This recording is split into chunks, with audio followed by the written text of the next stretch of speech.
The Survival Guide to Life, a podcast about how to win in life every second, physically, mentally, spiritually, financially, consistently.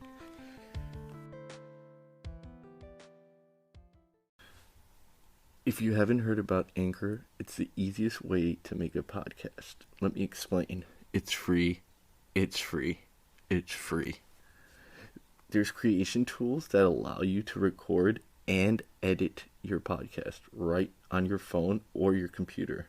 Then Anchor will distribute your podcast for you so it could be heard on Spotify, Apple Podcasts, and all other streamers. You can make money straight from your podcast. Hey everyone, how's it going? We got another episode of Survival Guide to Life, and this week we have Sandy Rodriguez. She is the author of the book Choose to Prevail. Thank you for coming on the show, Sandy, and I appreciate your time. Thank you so much, Omar. I've been listening to your podcast for a while now, and I have really been enjoying it, so it's quite an honor to be here with you. Oh, I appreciate that, and for the fact that you keep up with it and you listen to it. So I just kind of wanted to ask for the listeners who's listening on in, just a little bit more about Choose to Prevail. Thank you so much, Omar. I think that the best way to describe the book titled Choose to Prevail is to describe it as a motivational book for people that don't normally gravitate toward motivational books. It's a book that a lot of people have been describing as an experience similar to sitting down with a friend and grabbing a cup of coffee, grabbing a cup of tea, grabbing a beer, grabbing some kind of a drink, and sitting down and just having a conversation. So the experience is more similar to having a nice conversation with a friend to see what can be done about whatever is troubling you, rather than the experience of looking into a traditional self-help book. So that would be the description of the book, Omar. Okay, so what was your reasoning for this approach of this book? Well, let me tell you, I was writing it with a very specific group of people in mind, and it's a very diverse group. I have a lot of friends in different countries of different ages, different genders, different styles, different circles. And what happened, Omar, was that a couple of years ago, many of them, even friends of mine that are very accomplished, very successful, very attractive, they were saying, we're feeling a little bit depressed, a little bit insecure.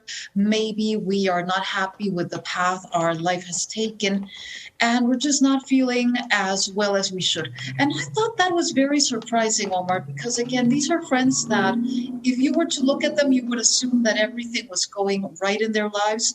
So I thought, well, seeing that this is a very widespread situation, maybe I can write something that can be helpful to them and others.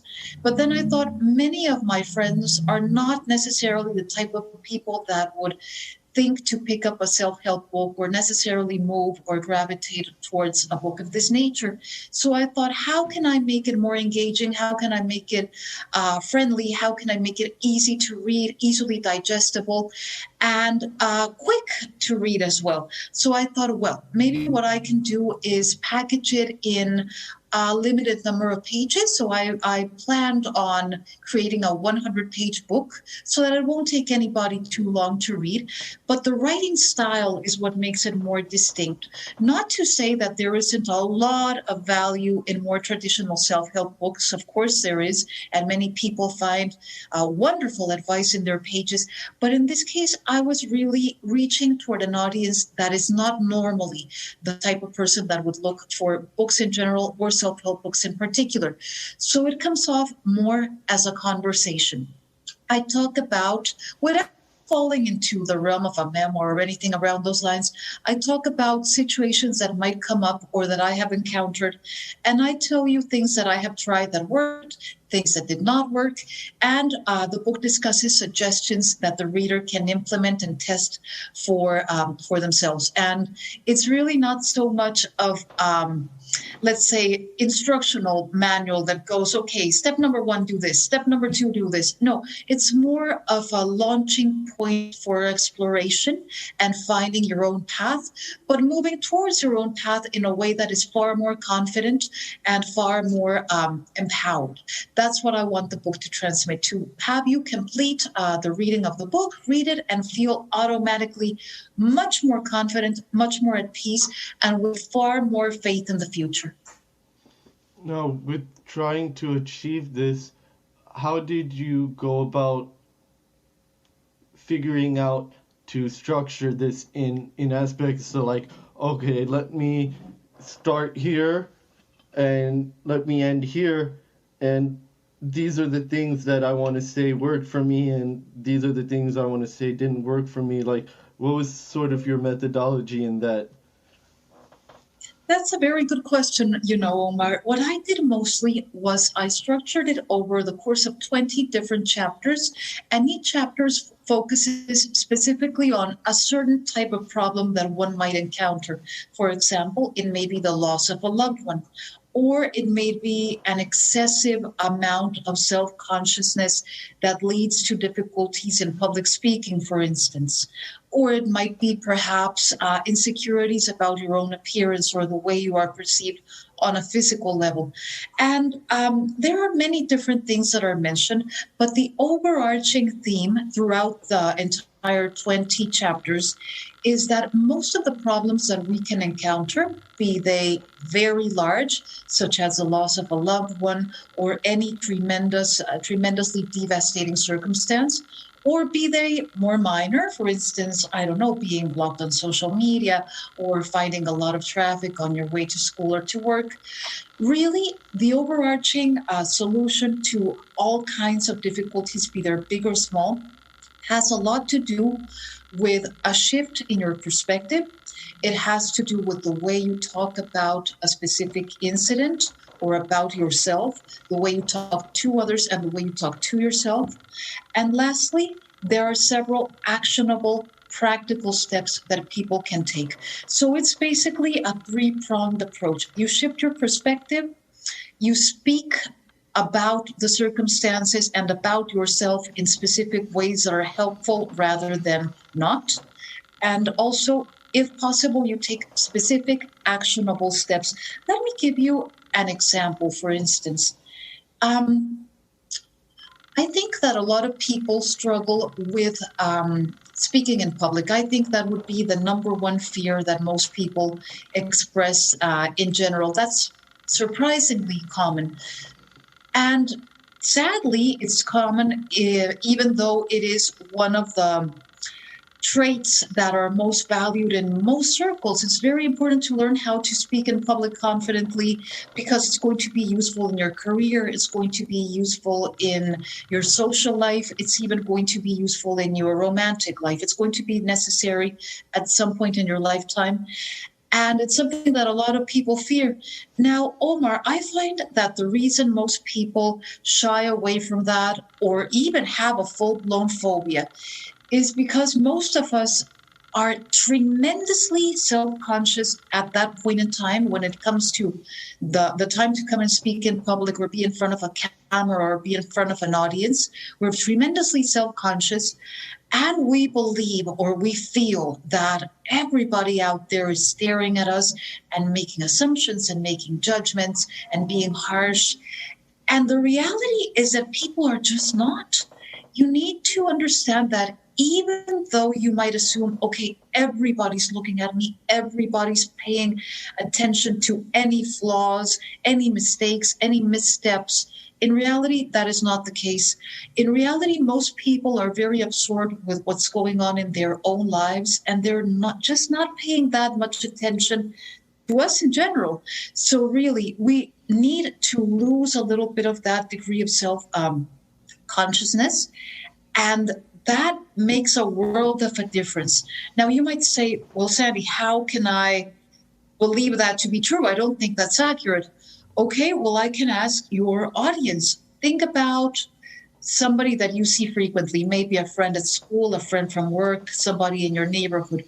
what was that person wearing the last 3 times you saw the person? I'm pretty sure, Omar, that people cannot remember. I would be very surprised if anybody was aware of what another person was wearing the last 3 times that they were seen. In reality, people are just not paying that much attention. And that, even though it might be a blow to the ego, is very freeing, and it allows us to move through life, and specifically through the process of public speaking, with a lot more confidence, because we see that if anything, if we want somebody to look and pay attention, we actually have to go out of our way. They're not sitting there specifically focusing on our flaws or anything of that nature, and it's very helpful to understand that that is the case. Yeah, and with realizing that and trying to come to this connotation that, not everyone is like dissecting or, criticizing every little facet of my life, and to just be able to go and execute. What is your perspective on how to gain that mindset, or how to develop that mindset? I think there are many ways. Yeah, sorry. Yes, I think that there are many ways that you can train yourself to realize that. And one of the ways is exactly what I was referring to. Think to a time when you went to a sporting event, for instance, or maybe you went to a concert. Even though you were extremely interested in the sporting event or in the concert, I strongly doubt that you were acutely aware of everything that the lead singer or the quarterback or the batter was doing 100% of the time. Even if you might have been extremely interested, I don't think you were paying attention to the very last detail. You surely were at some point maybe checking your cell phone, speaking with your friend, maybe going off to buy a snack, getting yourself a drink. Even if, let's say that even if you were there because you paid money to be there, you were interested in being there, you made the effort to be there. It's a fascinating thing. Even so, you're not acutely aware of every last detail 100% of the time. So it stands to reason that people in general would be far less, aware of our every movement if we're not like somebody that they specifically went out of their way to see. Now, sometimes it also helps a lot to change the way that we speak to ourselves and about ourselves. And Omar, I think this goes beyond simple affirmations. Not to say that there's not a lot of value in affirmations, because there certainly is, but I think that it has to be more of something that you do permanently, that whenever you catch yourself saying the opposite, you say, no, no, no, stop. For instance, if you go around telling people, oh, I'm a terrible public speaker, I always get so nervous, I always get so flustered, I sweat and I stammer, and I really don't know what to say, then, it will eventually come to pass. That's the mindset that will become more ingrained, and that will become a reality over time. And in fact, because of the fact that you're telling people that, then they will be extra attentive when it comes to searching for flaws or searching for nerves or searching for beads of sweat or whatnot.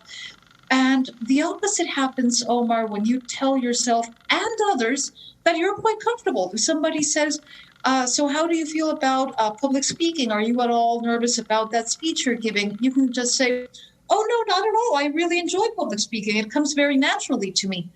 If you say that and you get into the habit of just expressing that, even if it does not feel natural at the outset, sooner or later your words will feel more real, they will feel more natural, and eventually they will become a more ingrained part of your personality, so that you see yourself as somebody that's perfectly comfortable.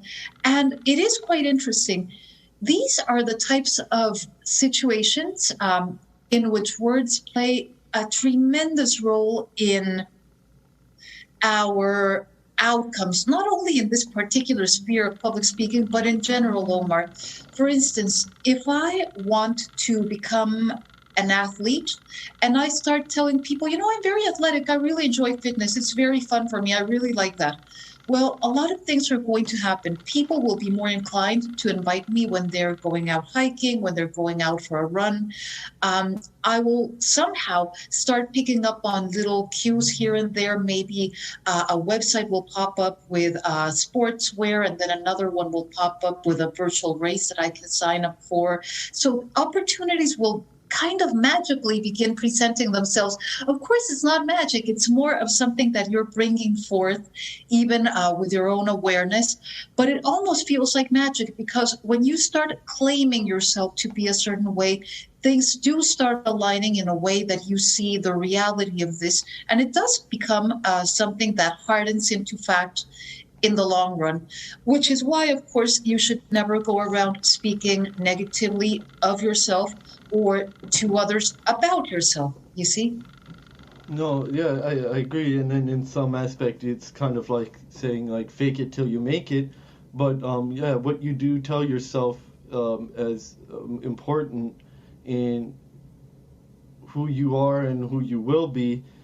And I think it really just boils down to, I mean, yes, you can be telling yourself these things and trying to, push past these hurdles like self-doubt, but then it comes to then the element of your environment and then the people around you. Like now, for example, say if you went and asked a poor person, like, oh, you think I can go get a Ferrari by next year? They're going to be like, oh, no, you can't do that. That's impossible.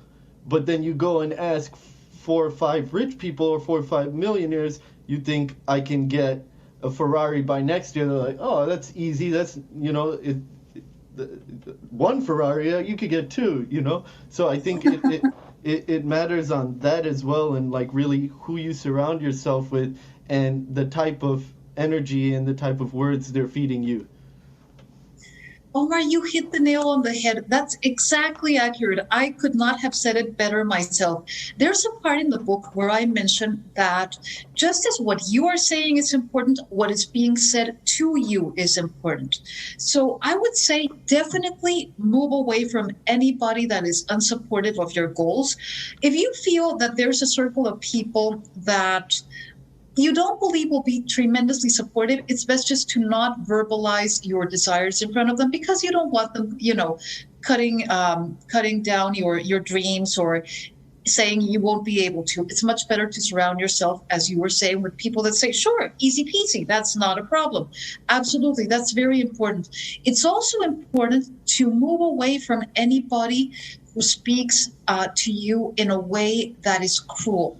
Now, that might seem very obvious, but it's actually something that many people do fall into because they have friends or family members or teachers or people surrounding them that say things that are, to be honest, not supportive at all. If anything, quite the opposite. And they might be said jokingly or teasingly or for your own good, or because I'm so honest, or whatever the case may be.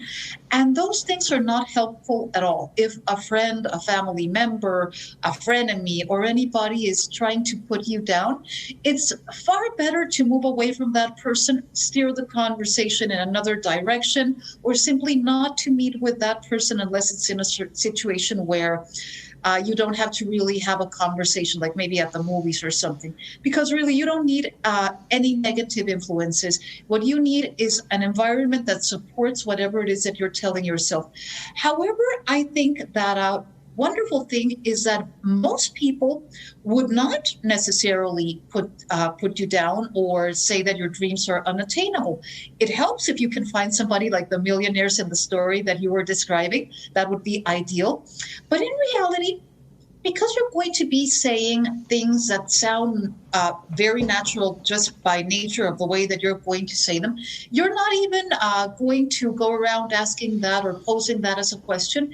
In case that you wanted a Ferrari, maybe you would say something like, yeah, I'm kind of always, very lucky financially. I'm always finding money coming to me from unexpected sources. I'm always coming into money. It's always very easy for me to find what I want whenever I want. For instance, cars tend to come naturally to me. At some point, I'm sure that I'm going to get my Ferrari. I mean, you just speak about this in a very matter-of-fact way.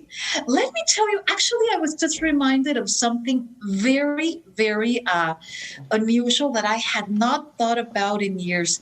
Back when I was an editor for a newspaper, that was my previous career, I had the opportunity to interview Beyonce. That was for her movie Dreamgirls. She was in a movie called Dreamgirls. So this must have been in around 2006, maybe, I guess. I mean, this was a very long time ago.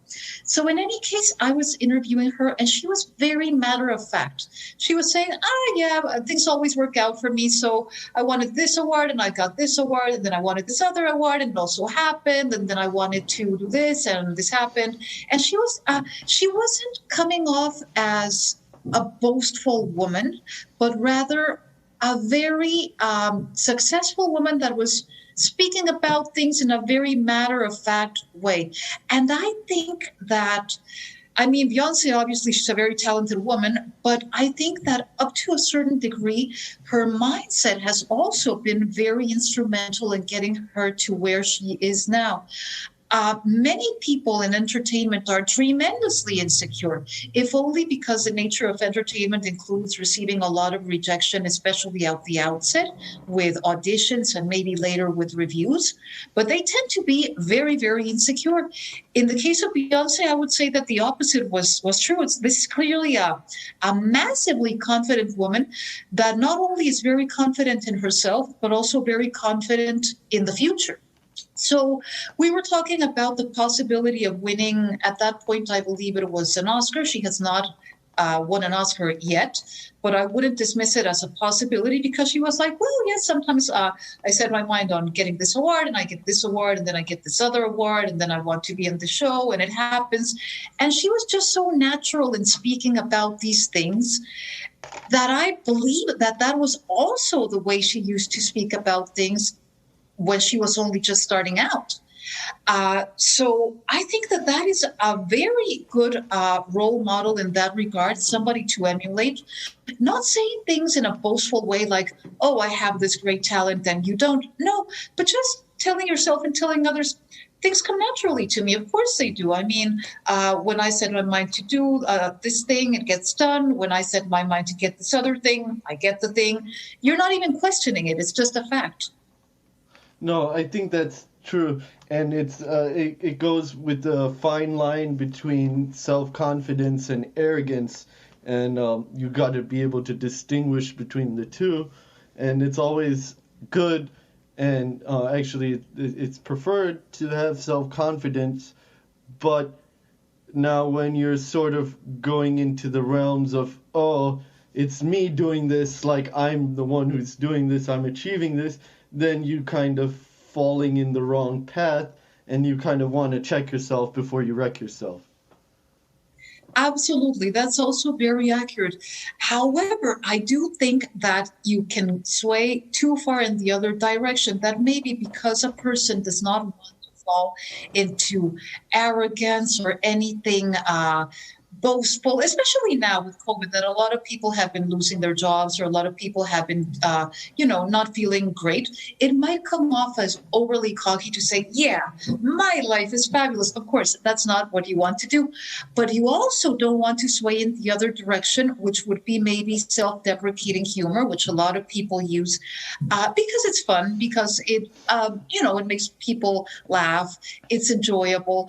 But it's very hurtful in the long run, because if your jokes are always based off on you being the loser or you not doing well, that again is very hurtful, because eventually you might come to actually believe these things that you're saying about yourself, negative things, and people around you might believe them as well, even if you're saying this as part of a joke, even if you're saying this just to make people laugh. You don't want to sway that far in that direction either. I would say that, as you were mentioning, you do need to check yourself. You don't want to come across as oh, I'm the best of the best. No, but you do need to speak in ways that you would that if they were actually to be true, would be favorable. Like, for example, if you tell people, oh, I would love to help you out with your party. I'm always a very popular party guest. I'm great at planning parties. Then that's a good thing. It's not a good idea to say, well, I'll join your party, but I'm always a wallflower. I'll be there by the corner. You don't want to say that. It's not helpful to anyone. No, it's not helpful to anyone. And I think in any aspect or even a tad bit, you should never speak about yourself in a negative manner, because what you're doing is the second you're putting it out there, you're sort of integrating that in your subconscious, and inadvertently you're believing it. So like what you're saying, you're believing. Like it's like the thought, and then after the thought it's the belief, and then after the belief it happens, sort of say. So like if you're telling yourself that, then sort of in your subconscious you're believing it, and then it's manifesting. So in any realm of you trying to shy away from speaking negatively, I always say don't. Even as a joke, like you said, it's not good. So going back to like choose to prevail, like what are some of the ways you choose to prevail? Well, for instance, let me tell you, Omar, well, public speaking, that was definitely a way that I chose to prevail in that realm. I used to be tremendously self-conscious myself. When I was younger, when I was very young, I had a very hard time doing anything of the sort. In fact, even in school, if the teacher asked a question, I would never put my hand up. And if I were called on to answer, well, I would blush, I would sweat, I would stammer, I would nearly pass out, panic attack, crazy. And then all of a sudden, I did experience a tremendous shift in that regard.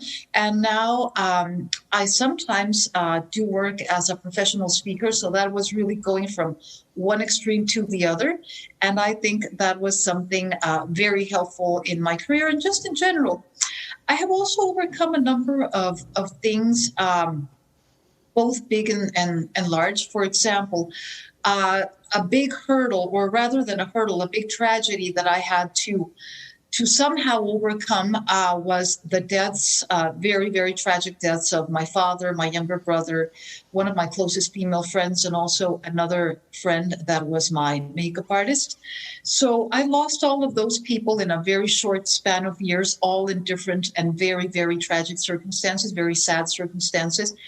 And in that case, well, firstly, it was learning to deal with grief, which is something that is addressed in the book. That is something that sadly most of us, if not all of us, will have to deal with at some point in our lives. And it's important to deal with that. And also, here's the thing. I can't say that there's any silver lining to be found in something of that nature, because these are tragedies and some things are just too terrible to be explained away. But living through something of this nature does give you a different perspective on things that are a little bit more minor. For example, not to say that I'm always super zen and super relaxed. No, of course not. But for instance, if I go to the store and they ran out of something that I wanted to buy, of course, that's an annoyance. But compared to the things that are really more dramatic that I have experienced, tragedies, true tragedies, it doesn't even register. Not finding something in a store is an annoyance so minor that it doesn't really bother me at all. And the same would go for things such as being stuck in traffic, maybe somebody not saying hello. I mean, these are things that many people might find stressful, hurtful, difficult. But when you have lived through something that is really dramatic, it does cause you to put other things in perspective. So that's something that's also important to keep in mind. All of us, unfortunately, at some point might experience something that for us personally, it might be very devastating. And that will help put other minor problems into perspective, I believe. Okay. Now, with just on the book and with the aspect of the book and trying to pick, these things or what you feel like, is a major concern. How did you go about in picking what to share on and touch on and shed light on, and what you think you should leave out? Like how are you like, okay, I think I'm going to speak about public speaking and this self-consciousness, or I think that maybe how you view yourself is important, and then I don't think this is important. Like, what was your mindset, or what was your criteria in choosing? I think, Umar, that I was basically, even though I'm telling you that I have a very diverse group of friends, Mm-hmm. when I was writing it, I was thinking about concerns that they had voiced.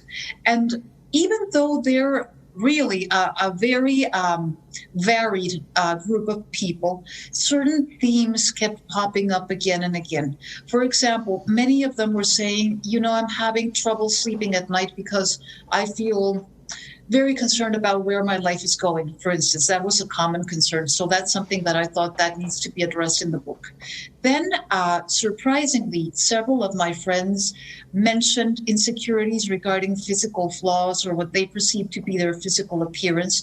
I thought that was a little bit unusual because that is normally a very private topic. Even though it's something that's very concerning to many, it's not something that people discuss. Men normally don't discuss it. And although stereotypically women do, the reality is that adult women do not go around talking about that either. It's just not a thing that people discuss because nobody wants to be considered vain or silly, or it's something that's more private. And yet many of my friends were mentioning that they were having issues. Maybe they felt that they were aging, or they felt that they were not attractive enough to attract a partner that treated them well, or a number of things that had some kind of link to physical appearance. So I thought that might be a topic for the book because it's coming up over and over again.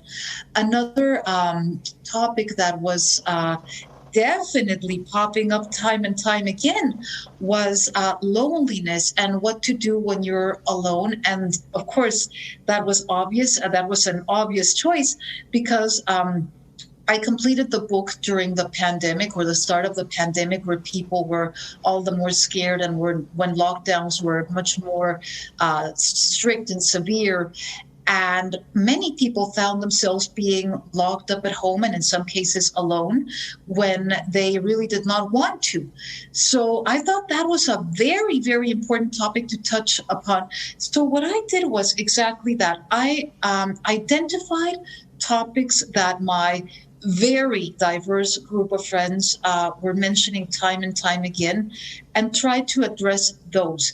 The interesting thing is that I really did have a cross section of demographics, in the sense that really I have friends that are 20 years younger than myself. I have friends that are 20 years older than myself.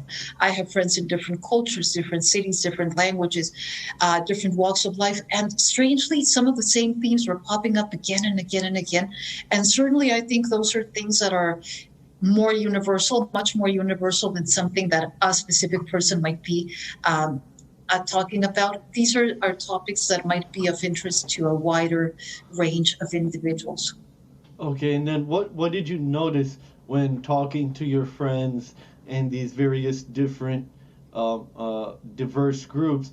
What were some of the overlap that you saw? I know you mentioned loneliness and physical appearance, but what were some of the other things? Well, for example, one that I did not expect to find, because I was not even aware of this, was an issue that people are having with generational strife. Let me explain a little bit what I mean by that.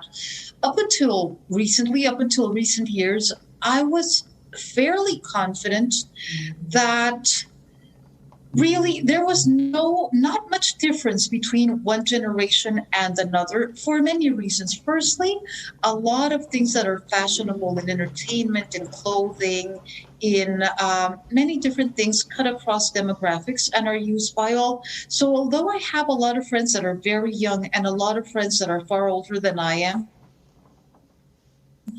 they don't seem tremendously different from one another. And they actually don't look tremendously different from one another. I mean, of course, you can tell the difference between, I don't know, a 20-year-old and a 60-year-old, but the difference would be nowhere near as pronounced as the difference might have been a few generations ago. You might find them wearing the same clothes. You might find them listening to similar music. So I had thought that that was really a situation where generations as groups were getting along just fine. So I was very surprised when toward the end of last year, a lot of problems between generations as a whole started to pop up. I don't know if you remember this, but this was a time when phrases like "okay, boomer" came into play.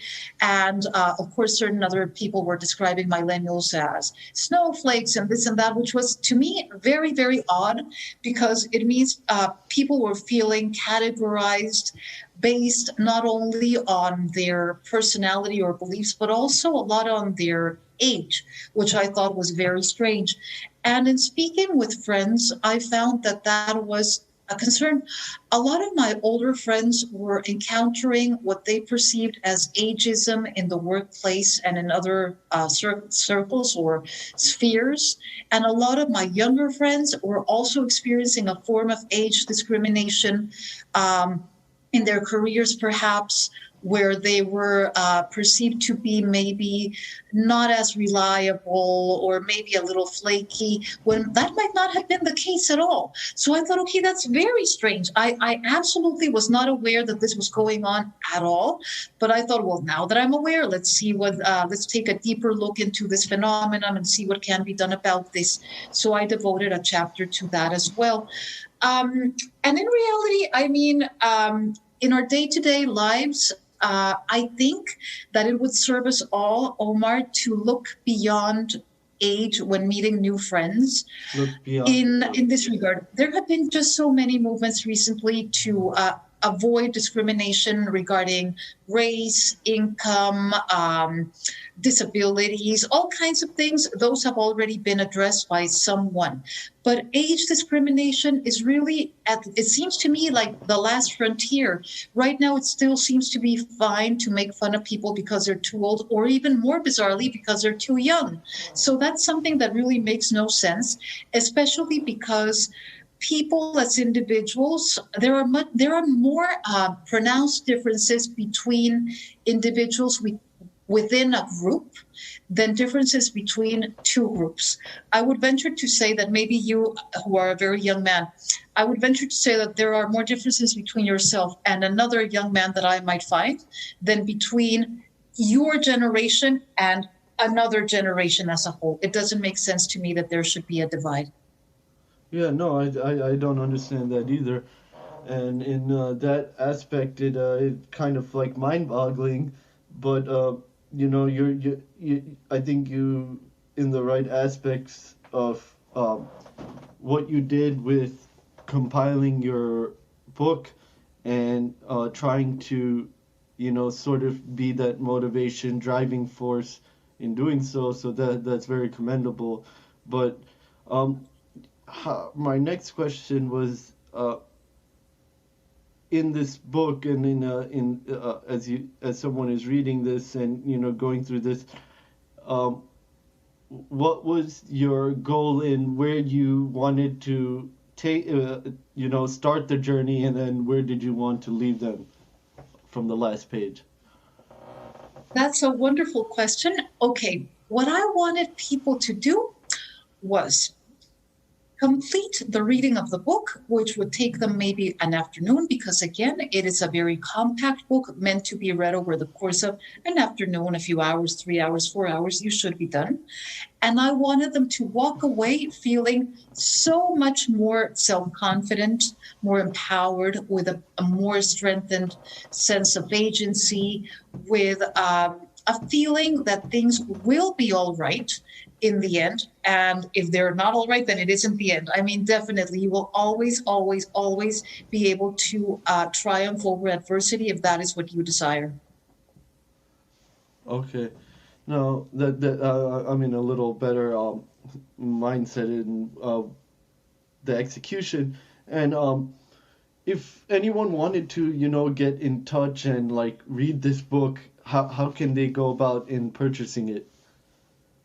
Thank you. That would be very easy because it's really available anywhere. You can get it on Amazon, you can get it on Barnes Noble, you can get it at Target.com, at Walmart.com, at many smaller platforms as well. Also on a website called Heart of Hollywood Magazine.com. In that case, you can also purchase signed books through that website. But there are just so many places that are selling it today that I'm very happy that it's reaching a wider audience. I'm very happy that people are liking it, implementing it, and more than anything, finding value in the pages and walking away more confidently, walking away boldly, and knowing that things will be fine. Okay.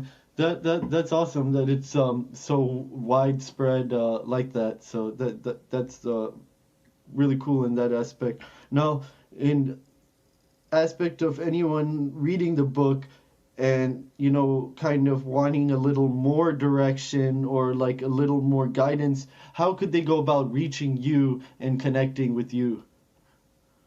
Oh, well, thank you so much for asking. Well, they can go on Instagram and follow me at this on my Instagram, which is at choose to prevail. Or if they're a little bit more old school and they like using Facebook, we also have a public Facebook group called Choose to Prevail. It's actually a very active Facebook group. People are commenting constantly and posting and just interacting in general. So I can be found through either one of these two venues. I would love to hear from readers. I would love to hear from anybody that might be interested in feeling more confident, more bold, more empowered. And I believe that this book will be a tool that will help them.